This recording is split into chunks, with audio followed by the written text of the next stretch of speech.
팔레스타인 무장정파 하마스가 로켓포를 쏘자 이스라엘군은 팔레스타인 자치지역인 가자지구 공습으로 맞대응했습니다. 이 과정에서 무고한 시민들이 목숨을 잃었습니다. 7년 만에 벌어진 이스라엘과 팔레스타인 무장정파 하마스 간의 무력 충돌. 이번 싸움은 왜 시작된 걸까요? 이스라엘의 수도는 어디일까요? 이스라엘 헌법에는 예루살렘이라고 적혀 있지만요. 사실 국제법상 예루살렘은 그 누구의 땅도 아닙니다. 예루살렘은 유대교와 기독교, 이슬람교 3개 종교의 성지라서 모두가 탐을 내긴 하지만 아무도 손에 넣을 수 없는 땅입니다. 그런데 어느 한쪽이 예루살렘을 마치 자기 종교만의 땅처럼 만들려고 한다면 전쟁의 서막이 열리는 겁니다. 시작은 지난달 13일 예루살렘의 아라크사 사원에서였어요. 이 사원 자체는 이슬람 사원인데요. 사원 서쪽에 구시가지를 둘러싼 서쪽 벽, 일명 통곡의 벽은 유대교 성지거든요. 사건이 벌어진 이날은 이슬람의 성스러운 달인 라마단의 첫날이자 이스라엘의 현충일이었어요. 이날이 되면 이스라엘 대통령은 자신들의 성지인 서쪽 벽 앞에서 연설을 하는데요. 이스라엘은 대통령이 연설하는 동안 아라크사 사원이 이슬람 신자들에게 기도 중계 방송을 하지 말아달라고 했어요. 사원은 이슬람에서도 성스러운 날이니까 이 요구를 거절했죠.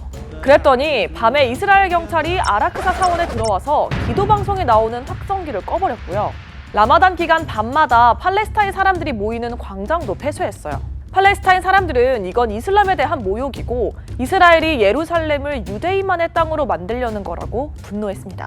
특히 이스라엘이 동예루살렘에 살던 팔레스타인 6가족에게 추방령을 내린 사건의 법원 결정을 앞두고 있어서 상당히 예민한 시기였단 말이에요. 이후 이스라엘 경찰과 팔레스타인 주민 간 크고 작은 충돌이 있었고 결국 라마단 마지막 날이었던 지난 7일 사달이 났습니다. 이스라엘 경찰이 팔레스타인 시위대가 돌을 던지고 도발을 했다면서 아라크사 사원 안까지 들어가 강경 진압을 했고 부상자가 속출했어요. 사흘 뒤에도 이스라엘 경찰은 사원 안까지 들어갔는데요. 하마스는 이스라엘에 사원 주변의 병력을 해산시키라고 최후 통첩을 한 뒤 로켓포를 쐈습니다. 이스라엘군이 곧바로 가자지구 공습으로 맞서면서 걷잡을 수 없는 상황이 전개된 거죠. 가자지구는 팔레스타인 사람 200만 명 이상이 살고 있는 곳인데요. 인구의 약 절반이 14세 이하고요. 3면은 이스라엘과 이집트가 세운 보호 장벽으로 한 면은 바다에 둘러싸여 있어서 도망갈 곳도 없습니다.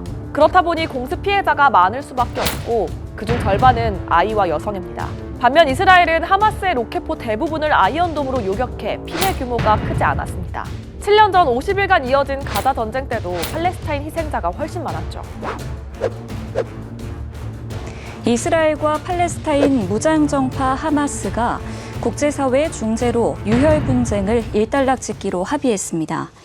그동안 양측이 벌인 분쟁에서 죄 없는 민간인들의 목숨을 빼앗고 죗값을 치른 사람은 아무도 없었습니다. 다시는 이런 비극이 없도록 국제사회가 대책을 세워야 하지 않을까요?